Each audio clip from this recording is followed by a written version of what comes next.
daripada doktor, dan dia maybe ada sign of cancer dan sebagainya, doktor ambil samples. That's normal ya. Tapi kalau kita buat research, kita juga boleh ambil samples from our participants, research participants. For example, kita nak buat kajian mengenai pendedahan kepada kesan radiasi di Gebeng area, for example. So kita boleh ambil cells mereka, sel daripada mana, sel daripada pipi dan sebagainya. Kita boleh ambil ileal ke, kita boleh ambil urine, itu adalah samples placenta ya. Kita boleh ambil samples daripada research participants. And what we are going to do that sample, kita akan analyze dan kita tengoklah.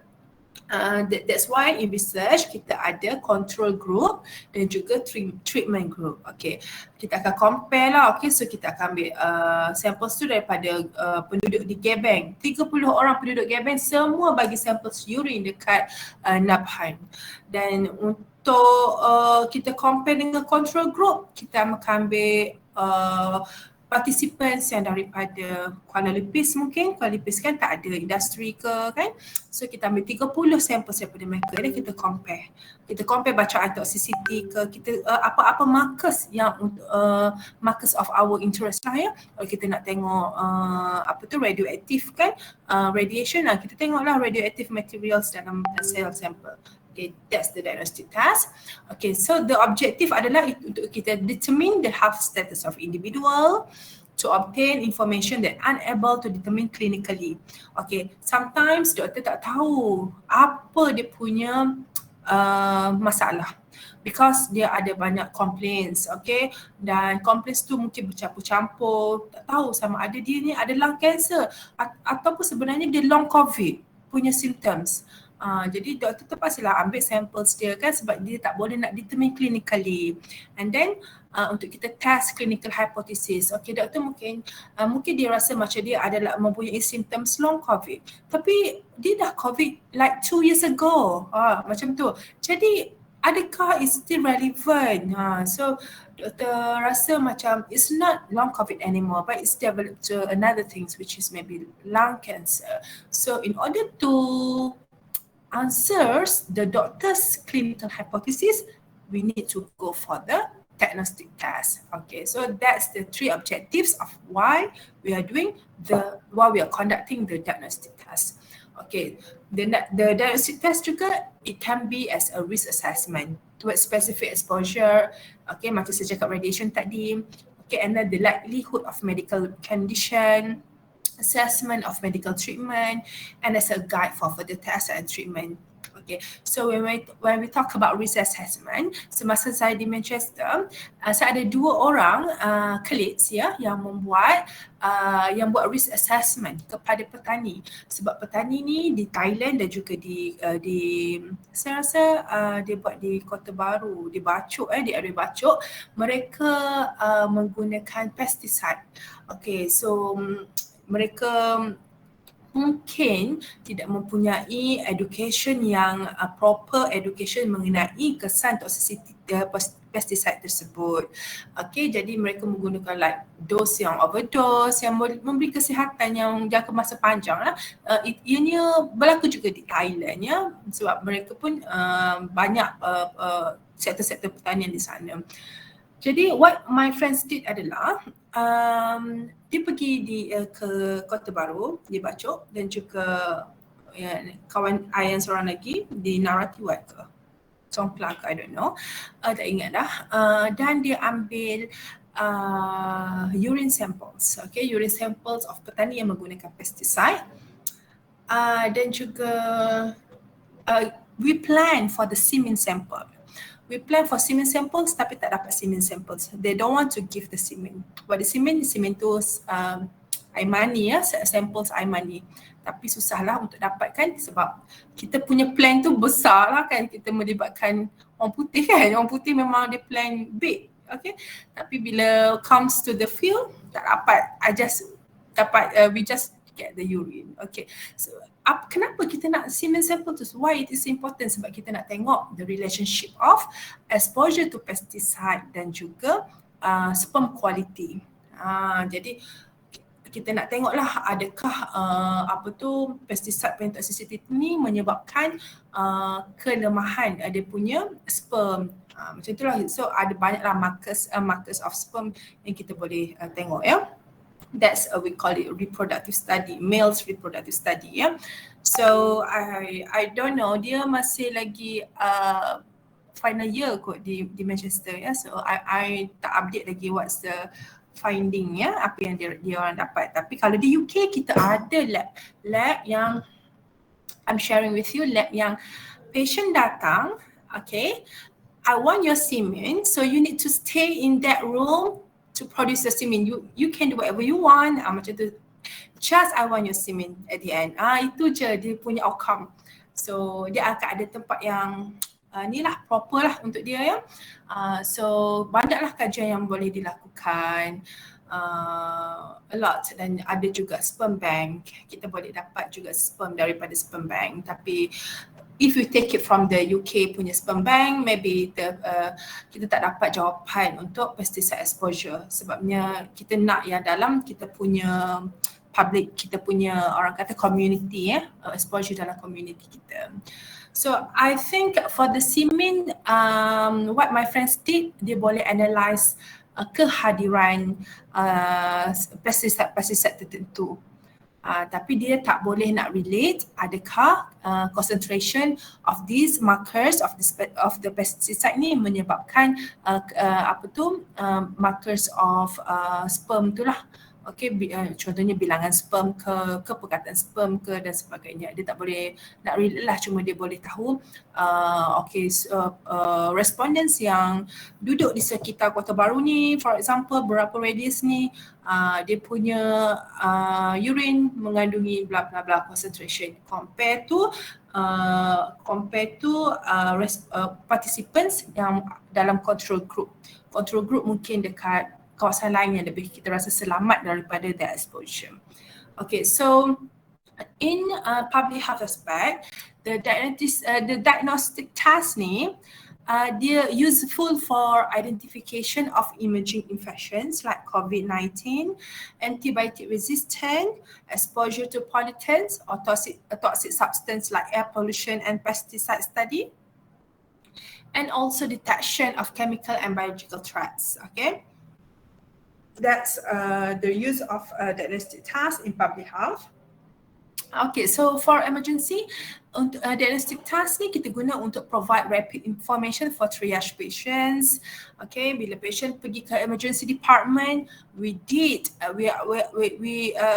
will proceed with the diagnostic test untuk kita assess the punya health condition, and then we also proceed with the diagnostic test to confirm the presence of communicable disease. Okay, that's very straightforward. Okay, so my style, I suka tanya soalan-soalan yang macam ni supaya, because this is the basic knowledge ya, maybe it can comes in your quiz ataupun final exam pun is possible. Okay. Okay, so we have several stages. We have 5 stages to be exact in diagnostic test. Ini my favorite question juga. Okay. Okay, so first we need to have a screening session, which is early disease detection. Kita akan detect dulu asymptomatic disease or predisposition to disease, okay, kebarangkalian of the disease tu. And then bila kita buat screening, ini melibatkan beberapa kali appointment di hospital ya, and then kita diagnose. Kita make the second step is the diagnosis. Okay, to make a diagnosis when symptoms, abnormalities on physical examination. Okay. Diagnosis tu like a clinical hypothesis of from the clinicians, and then kita akan the third step adalah stage of disease ataupun prognosis ya. Kita assess the extent of disease progression and determine the likelihood of recovery or risk. Okay, so lepas kita dah diagnosis dia punya sakit apa dan sebagainya, barulah kita tahu okay, you apa, ada cancer stage berapa dan sebagainya. So the best adalah treatment seperti ini dan seperti ini. It depends on certain people's punya condition. Okay, so bila dah tahu stage of disease tu, next adalah drug selection. What is the best treatment for you, and then monitoring. What is the best monitoring method for you in order untuk kita determine the accurate and targeted treatments or medication that suits with the individual needs. And then so bila kita dah ada treatments and monitoring and drug selection juga, kita ada disease or condition monitoring and management. We are going to understand the cause of disease and the effect of therapy yang telah diberikan untuk kita evaluate the future needs. Adakah perlu teruskan medication ni? Adakah terus menggunakan ubat ni? Atau meningkatkan dos yang diberikan? Ataupun dah tak perlu dah memberi sebarang medications, dah berjaya dah pun, dah solve the penyakit pun. So this is the stages in diagnostic task. Screening and early detection, diagnosis, stage of disease or prognosis, drug selection and treatment monitoring, disease or condition monitoring and management. That's very straightforward. Okay, so remember this is kind of my favorite question as well. Okay, next. Okay, I give you an example of in vitro diagnostic test. It is one of the diagnostic tests that has been that are usually commonly conducted in the laboratory. Okay, so in vitro means in glass in Latin. Okay, so in vitro refers to the test that carry out to perform diagnosis on patient specimen on biological samples in a controlled environment and outside a living organism. Okay, this is the example yang I bagi kat you. I did in vitro study of placental toxicity, placental exposed to diesel exhaust particle. I tak expose diesel exhaust particles kepada mother. I expose diesel exhaust particle kepada placental tissue. I did it in vitro. I did it outside the host body. Okay, that's the reason why I need to take 1 hour, okay, paling lama 1 jam to avoid the contamination, to avoid other conditions yang menyebabkan perubahan yang lain kepada placenta tersebut. I tak nak placenta tu rosak. And then what I did adalah terus bawa kepada biological safety cabinet, okay, bersihkan placenta tersebut semua, and then potong kecil-kecil. Ada medium yang kita boleh grow balik placenta tu just like placenta tu membesar dalam kandungan. Okay, dengan temperature yang sama, oxygen level yang sama, saya letak dalam incubator dan placenta tu boleh orang kata grow, hidup selama 7 hari. Okay, sebab that my project is only 7 days. 7 days punya project, so I don't know lah what happen next ya. Kalau kita buat less than 7 hari, so kalau kita nak tahu sampai bila placenta tu boleh hidup di luar badan manusia, we can do another PhD. Sebab ianya melibatkan a lot of things to think, factors yang lain. Okay, tapi biasanya untuk kita thousands of research, thousands of literature review akan buat 7 hari sahaja. Dia punya in vitro study of placenta. So we need to follow the literature, we need to follow the published things. Okay, so we follow the 7 days. Okay, so that's the in vitro diagnostic task.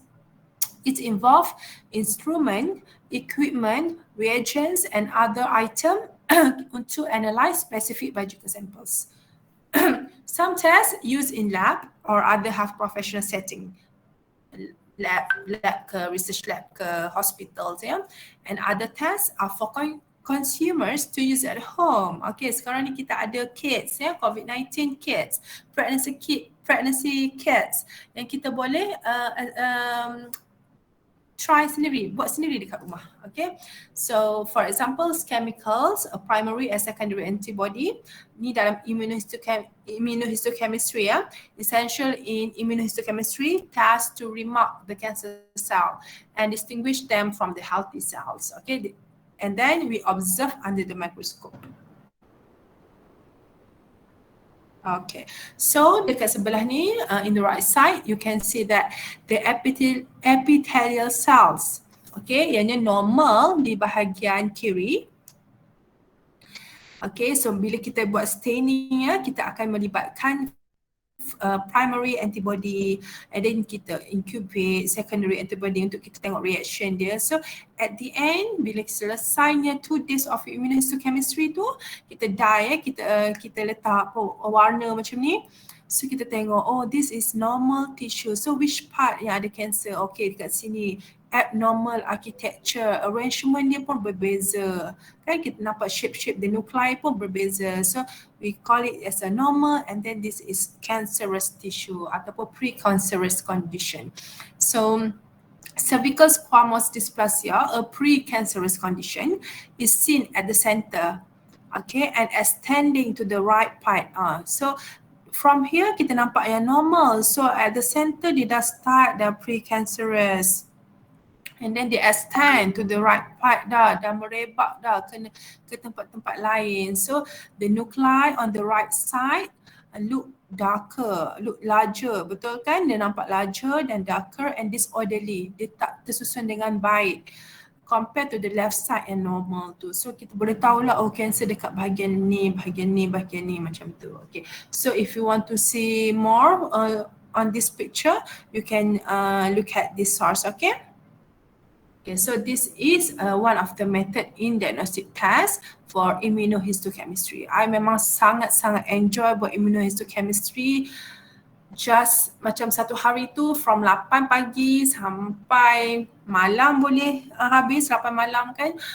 Memang makan cepat-cepat, berhenti untuk solat je kan, masa di UK dulu. Sebab melibatkan banyak sangat step, a lot of step ya, yang kita kena sabar ya, dan kadang-kadang tak jadi pun yang kita buat tu. Memang a lot of challenge ya bila buat PhD, terutamanya kalau cell contaminate, kita tak akan dapat stain dengan baik, tak nampak apa-apa pun. So banyak sangat orang kata masa tu konsep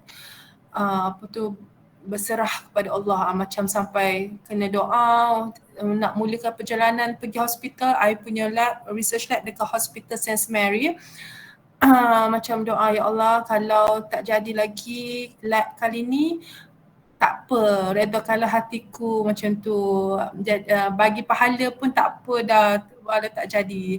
Tapi macam hikmah lah ya, bila kita doa-doa macam tu, kalau tak jadi kita boleh smile, kita tak adalah stress sebab kita ada Allah kan. Ianya berbeza lah, kalau orang putih kan dia orang sangat pandai, tapi bila something tak jadi, stress tu sampai mengamuk ke macam tu kan, stress tu nampak sangat lah ya. Kita selalu je tak jadi kita ni kan.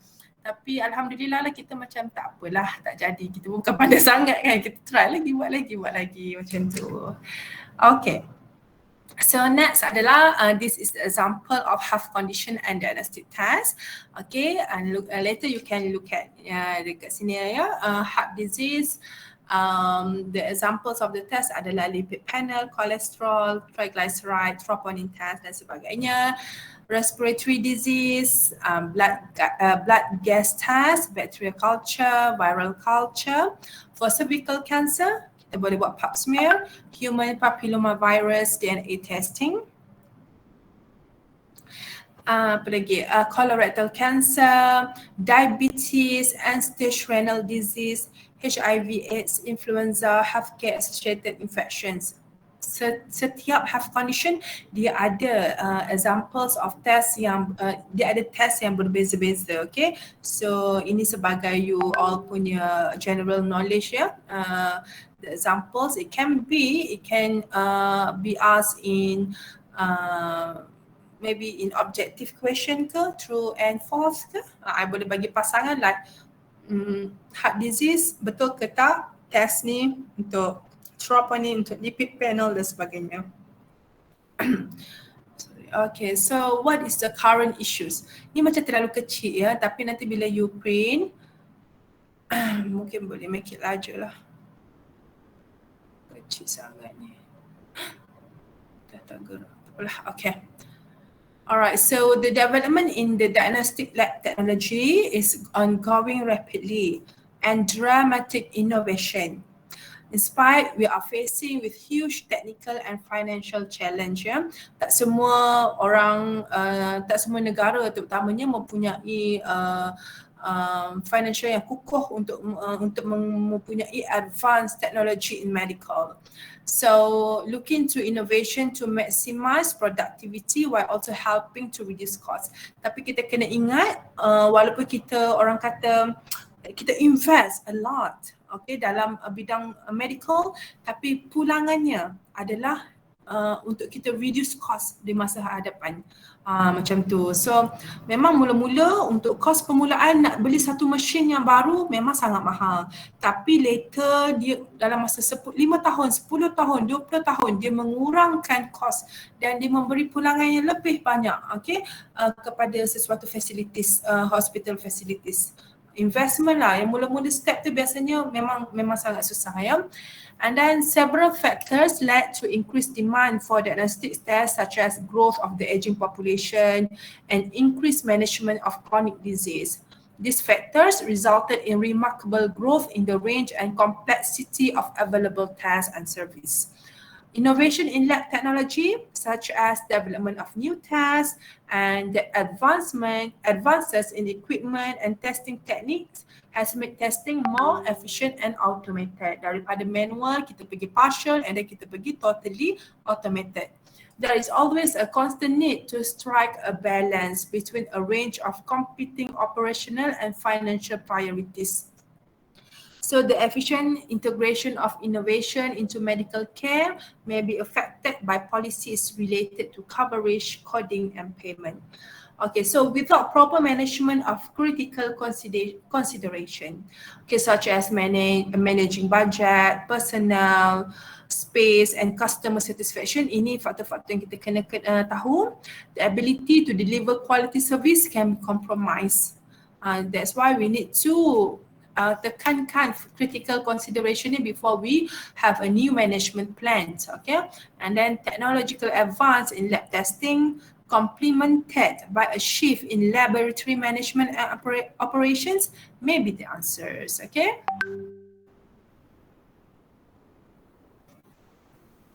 Okay. So this is the traditional way, manual sample handling processes. Okay, so in the laboratory, when there is a specimen ordering steps, okay, this is the first step on a diagnostic test, and then we go for specimen collections, and then transport, the specimen transport, processing and handling, and then specimen testing, result interpretation, result reporting, and other post-analytic consideration. So this thing memang makan masa lah, ya. Paling tidak 2 minggu untuk kita dapat result kita punya samples kan, kalau kita ambil darah ke kan.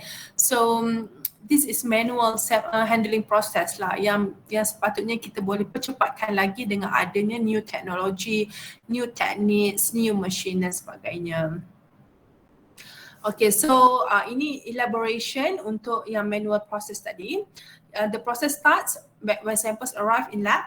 Samples then placed in racks based on batches, hari ini, hari esok, seterusnya, okay? Carried by employees to the various analysis station, resorted from time to time for further analysis. And then the samples management is a procedure that can be prone to errors. Sebab kita melibatkan banyak samples, so it's prone to human errors kan. If it's involve many samples per day, kalau dekat district hospital tu memang banyak kan. So any troubleshooting required additional time and effort. Ada errors kan, so kena rearrange balik samples tu. Lepas tu okay, sebab itulah sample tak sudah analyze walaupun 2 minggu dah. So more time required if individual samples need special handling because they must pass through several stations for stepwise diagnostic. Okay, the same applies for the dilution of samples for certain analysis or for splitting samples for different analysis. Tak semesti satu samples tu untuk satu analisis saja. Mungkin kita nak analisis penyakit 3 serangkai for example. So kita ada satu sampel, dah kena divide kepada 3 benda. So it takes time juga, okay. And then splitting the samples for different analysis tu kita panggil dia sebagai adicodes, okay, the production of so-called adicodes. Okay, this process is made more difficult by the current trend towards collecting only one sample from patients for all the necessary analysis where possible. With this approach, the problem will become more acute in the future, particularly through the centralization of lab service. Kalau teknologi baru tak ada, kalau tak ada new management plan, memang akan terbebanlah fasiliti healthcare kita, ya. So that's why kita adanya lab automation. Kita automatickan semua benda supaya kerja kita senang dan kita reduce human error kat situ, ya. Okay, so what is lab automation? It's the multidisciplinary strategy. Okay, multidisciplinary strategy to research, develop, optimize, capitalize the lab technologies which involve new, advanced and improve process. That's the key. Okay, kita tak boleh buat lab automation short sendiri, lepas tu blackout tak boleh nak jalan, tak boleh nak run analysis. Kita kena ada the best orang kata plan for that for that machine, for that new and advanced technologies. Okay, the use of instrumentation to perform lab process and require minimal human input. It could mean the prospect of replacing human with robots. Okay, making use of robotics, computer software, kita dah tak payah cari dah. Macam nak buka rak, nak tengok samples nombor 180. For example, kita nak cari, nak selongkar satu-satu, ya, blood sample nombor 180. Tak perlu, kita ada software. Kita tekan dia sampel 180. So dia dah terus keluar location, rak number tingkat 3, kotak nombor berapa. So kita tak perlu nak buka peti freezer yang baju ke sampel lama-lama. Buka terus kita tahu blood 180 tu berada di situ. Itu adalah contoh orang kata planning, ya, new management plan. And then re-engineering of processes from tedious repetitive manual labor to robotics so that skilled manpower can perform more value added work. Okay, pekerja-pekerja yang mahir ni dah tak perlulah nak buat kerja-kerja remeh dah. Sebab benda-benda remeh tu robots je yang buat. Okay, so staff-staff yang berkaliber ni dah boleh fokus buat benda lain. Jangan pula bila dah ada robot, staff menjadi membawa je. Itu salah lah, ya, konsepnya. Jadi kita dah boleh orang kata upgrade dah kita punya roles and responsibility. Dah tak payah dah nak tulis nama, patient datang, semua tu boleh buat secara automatic, ya. Okay, such as quality monitoring, evaluation and setting up new tests and collaborative clinical research. Okay, so why we need lab automations? Because we can improve the overall efficiency of experimental processes by speeding up tests. Itu tujuan utamanya, sebab kita nak speeding up. Kita nak cutting waste. Kita tak nak analisis yang tak menjadi. Kalau analisis tak menjadi, kita nak perlu panggil balik patients tu untuk ambil sampel tu. So it waste time, okay?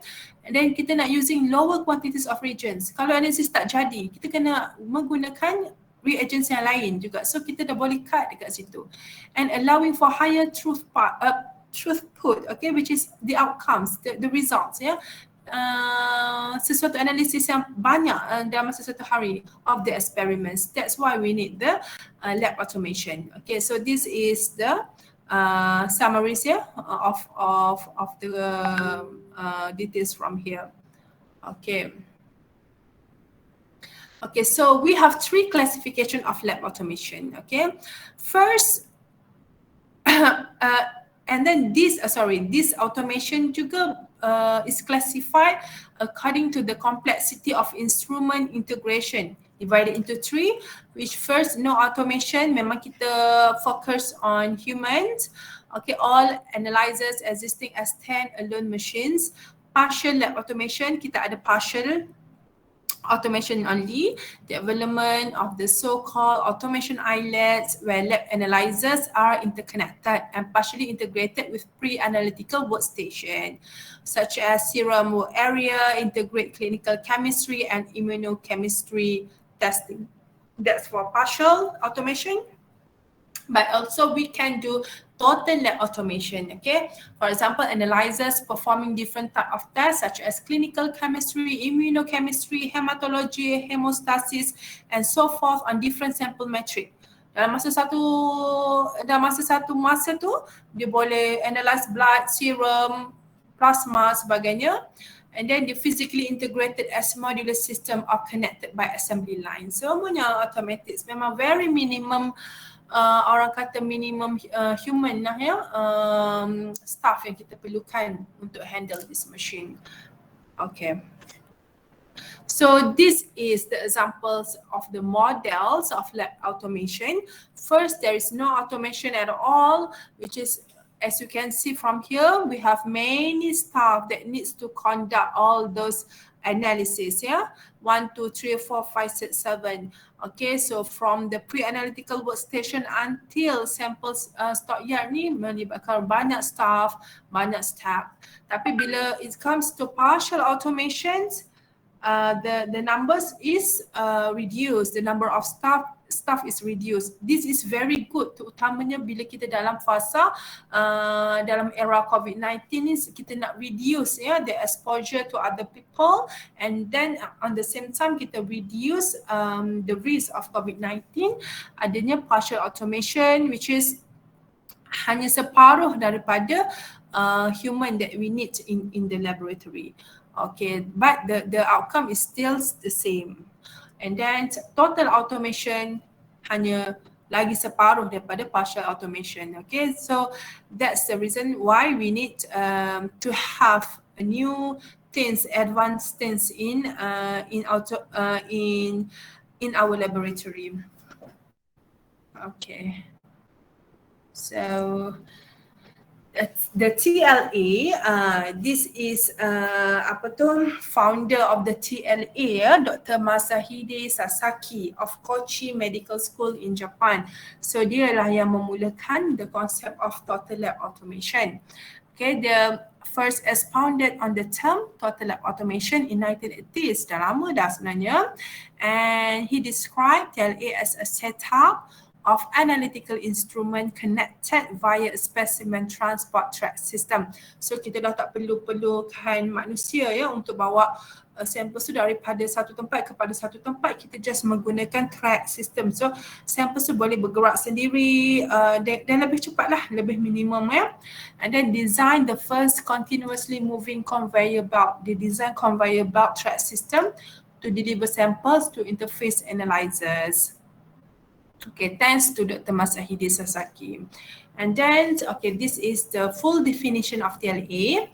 It refers to the automatic performance of pre-analytical and post-analytical steps. Okay, pre-analytical such as sample input, check-in, sorting, decapping, centrifuge, separation, aliquoting, sealing, and storage. Okay, that one is pre- and post-analytical step. Okay, ianya hanya boleh conduct by machine je, tak perlu pun manusia nak tutup penutup ke apa, tak perlu. Semuanya robot yang buat. Okay, that they connected in workstation that are physically connected with the analyzers and efficiently managed by software program. Kita tekan je. So, semua machine yang buat. So, kalau you all boleh tengok conveyor belts ni ya, nak pilih samples yang nombor berapa. So, robots akan pilih based on dia punya susunan dalam tracks ni. Okay. So, sebab itulah dia mengurangkan human error juga. Okay. Okay, so this is the example of TLA system lah from Dr. Masahide tadi. Ada specimen input area. Okay, this is quite orang kata engineering sikit ya dalam ni, cuma maybe in your scope just tahu beberapa TLA system ya.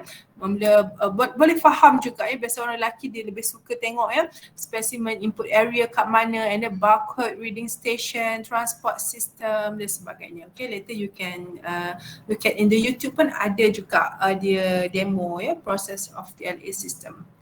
Okay, so the advantages of implementing TLA, reduce pre-analytical error, yang macam kita nak sorting tadi, kita nak buka recap, decap semua tu, yang may occur during sorting, labeling, kita nak label samples and aliquoting of sample, kita nak aliquot samples kepada beberapa samples yang lain, tu they reduce pre-analytical error.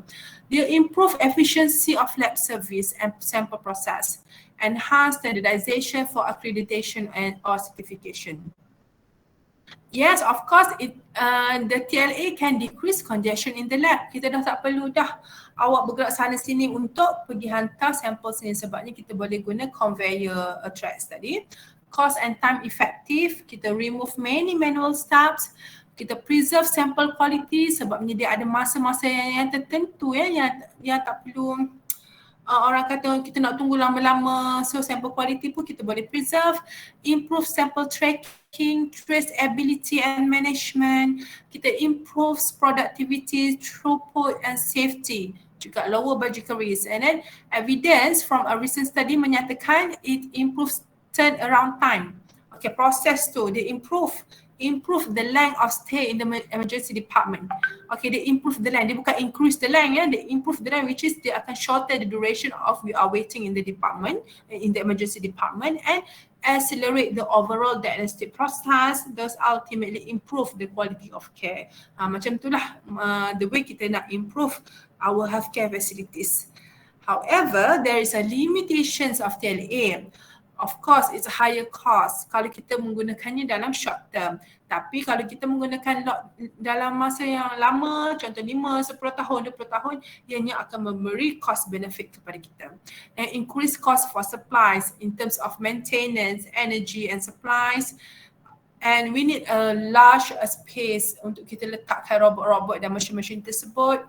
Okay, mungkin dekat lab yang kecil, tak dapat muat ke, overcrowd of lab personnel in particular workstation, yang ini yang membawang lah kot, bila dah semua mesin buat, dia pergi berkumpul je dekat mana, dekat counter dan sebagainya. So that's not good lah, that's why we need to ada plan yang baru bila dah mesin ni buat yang kerja pre-analytical and post-analytical. Okay, so staff boleh buat benda-benda lain yang lebih sesuai.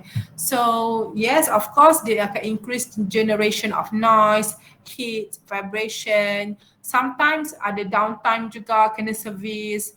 Psychological dependence on automation, kita macam biar je lah robot buat, ni bukan kerja aku lah, kerja robot macam tu kan. So psychological dependence, and then disruption of staff trained in specific technologies. Contohnya kita ada mesin yang baru yang boleh buat cell culture atau tissue culture, tapi kita dah ada 5 orang dah yang pergi training mahal-mahal dalam cell culture. So macam rasa macam frust lah, kita nak buat tapi dah ada mesin baru yang buatkan, so kita dah tak ada chance lagi nak buat. So it can cause disruption of staff yang trained in specific technologies.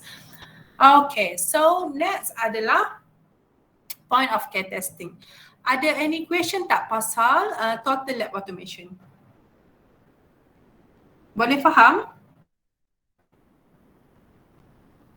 Boleh, Doktor. Okay, Alhamdulillah. Kering tekak. Okay, so this is point of care testing. Ni paling senang nak faham adalah testing yang kita buat kat rumah, ataupun tak semestinya kat rumah lah. Contohnya kita boleh bawa, tak perlulah kalau kita admit hospital, kita kena pergi kan, kalau nak x-ray, kita kena x-ray. Itu x-ray lah kan, sebab because of radiation, radiological hazard. That's why we need to have a proper rooms ataupun proper ruang space. Tapi kalau macam test-test yang lain yang tak perlukan ruang-ruang yang khusus, doktor tu boleh test dekat kita punya bed macam tu. So that's what we call point of care testing, ataupun kita boleh buat dekat rumah sekalipun. So it's also known as near patient testing or bedside testing. Dia bedside je, ataupun near patient, ataupun at home testing. Okay, POCT or NPT biasanya kita guna POCT yang terbaru. NPT ni dulu-dulu adalah orang guna. Benda yang sama, it refers to the lab testing performed usually by non-lab staff. Macam ada nurse ke yang buat, medical lah ya yang buat outside the main laboratory. Dekat ward pun boleh buat. So tak perlu dah orang lab yang nak pergi buat. Nurse pun dah boleh buat, okay.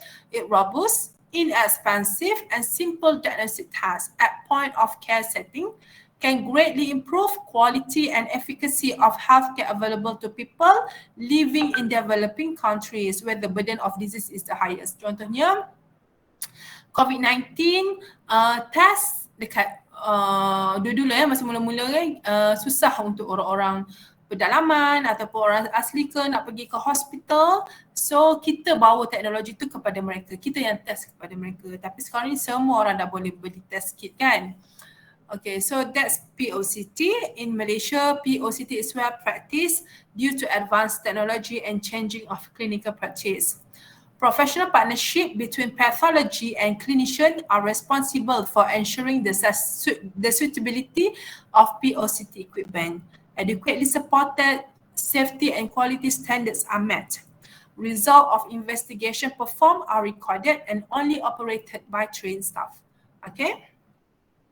So the definition of POCT, it refers as a quality assured pathology service using analytical device, including test kit or analyzers, provided near to the patient rather than in the traditional way, core or central laboratory. Performed by clinical personnel whose primary training is not in the clinical lab science. Yang macam saya cakap nurse ataupun doctors buat test dekat patient dekat bed. Okay, the purpose adalah to improve the quality of patient by providing rapid lab test result to clinician or other healthcare workers, and then to contribute to immediate patient management decisions. That's the purpose of POCT, kita memudahkan urusan patient kita. Okay, so that's the conventional. Okay, yang atas ni adalah conventional testing procedure dan yang bawah punya catat alih ni adalah POCT. Okay, so for the conventional testing procedure, bila patient arrive in the hospital, mereka akan dibawa ke emergency department, which is triage.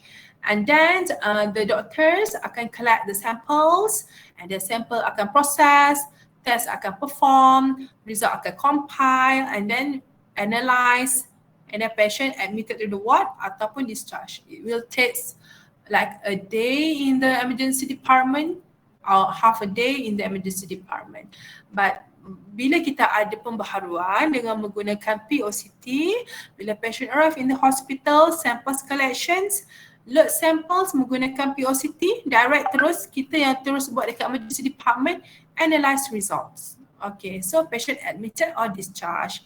Okay, so this is the comparison of workflow between conventional and juga POCT. Okay, for more details, if you want to read more, you can refer to Srinivasan and Pang 2015.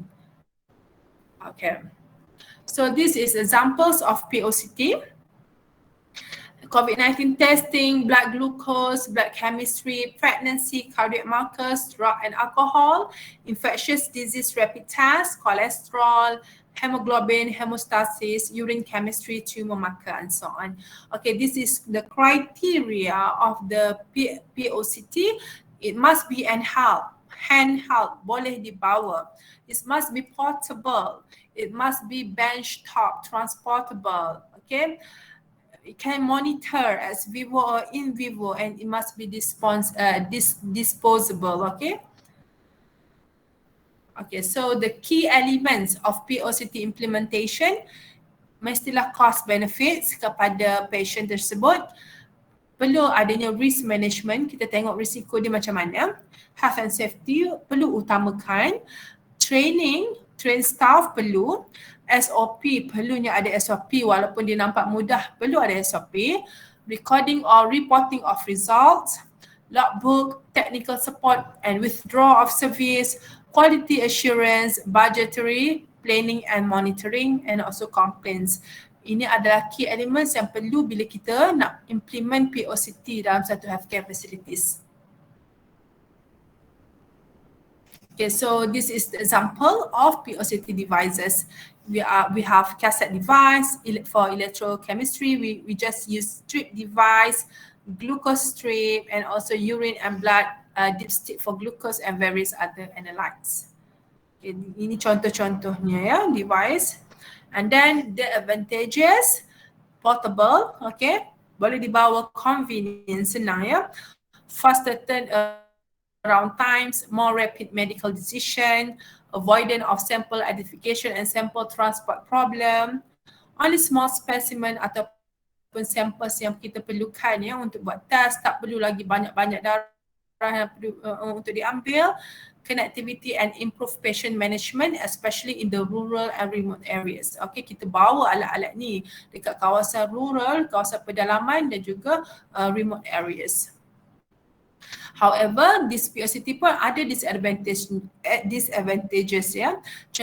Contohnya costly compared to conventional testing procedure. Perlulah dia memang quite costly lah ya. Sebab nak adakan satu teknologi yang baru, higher prone to error juga. Okay, contohnya macam COVID-19 test, false positive, false negative. The POCT device may not meet the accreditation and standard. Ya, betul. Memang banyak kan macam kids COVID tu negatif, tapi bila buat PCR yang conventional methods, sebenarnya ada je positif kan, ada je virus tersebut. So reliability of result, variation in personnel, testing condition and methods ya. Kadang-kadang orang yang buat pun perlu train lah ya, and perceive simplicity of testing methods all contribute to the potential lack of reliability, training, competence and effectiveness issue, and also variable coverage and affordability. This is among the common advantages, disadvantages of POCT. Okay, I think that's it. Yes, yeah, okay, so that's it for TLA and POCT. Alhamdulillah. So any question, boleh faham? Okay. Alhamdulillah.